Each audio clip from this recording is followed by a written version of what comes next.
ओसर पीड़का अमान ताणे पारां सिंधी ॿोलीअ जे माहिर नक़ाद ऐं तालीमदान डॉक्टर शमसुद्दीन उर्साणीअ जी 6हीं वरसी कासमाबाद जे रूपा माड़ी हाल में मल्हाई वई।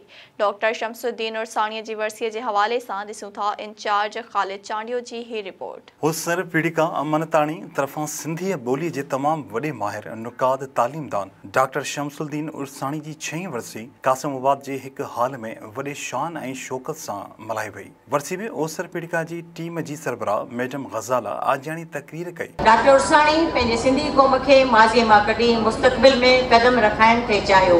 संदसि फ़िक्र में तनक़ीदी पहलूअ जो पैवंद लगाइण थे चाहियो। डॉक्टर साहब जिन खे इहा भली भत ॼाण हुई असांजी क़ौम जो शऊर तनक़ीदी सोच में समायल आहे।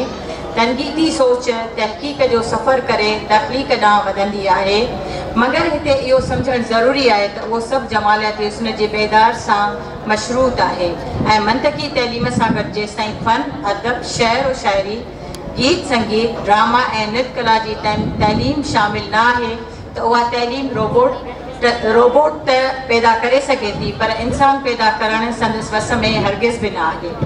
ओसर पीड़का अमानत हाणे जे क़ाइमु करण जो मक़सदु बि इहो ई हो त असीं पंहिंजे ईंदड़ नस्ल खे पंहिंजे तइलीम सां गॾु फ़न ऐं लतीफ़ सां रोशनास करायूं।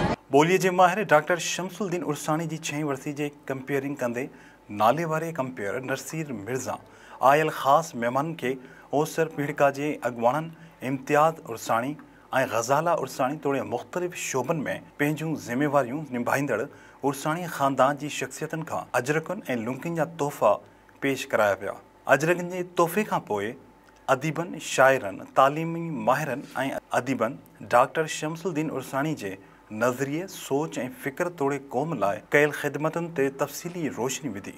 प्रोग्राम जी आख़िर में लेखक सरदार शाह जी लिखियल टेबलो असांजो सिंध वतन आहे, जंहिं ते गुल उर्साणी स्कूल जी शागिर्दियाणियुनि ज़बरदस्त परफॉर्मेंस पेश कई।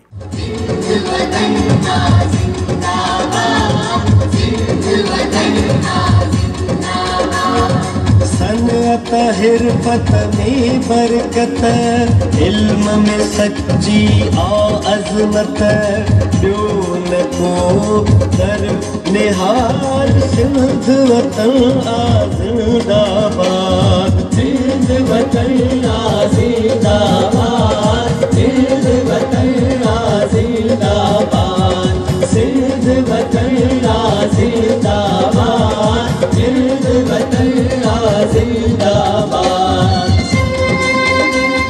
अनसीन टू सीन मां उन जमालियात खां सफ़र कयां थो जेका अणॾिठल जमालियात आहे, उतां खां सफ़र कयां थो ऐं ॾिठल जमालियात में अचां थो, पेर पायां थो। ऐं साईं उन सां गॾु वर्ड्सवर्थ चवंदो हो त मुंहिंजो सफ़र वरी सीन टू अनसीन आहे। मां ॾिठल जमालियात खां अणॾिठल जमालियात ते वञां थो, जिते अञा ताईं कंहिं पेर पातो ई कोन्हे को। ॼण ख़ौफ़ छपी वियो इज़हार जे सीने, ॼण ख़ौफ़ छपी वियो इज़हार जे सीने, को जंग जोटे वियो को जंग जोटे वियो इक़रार जे सीने,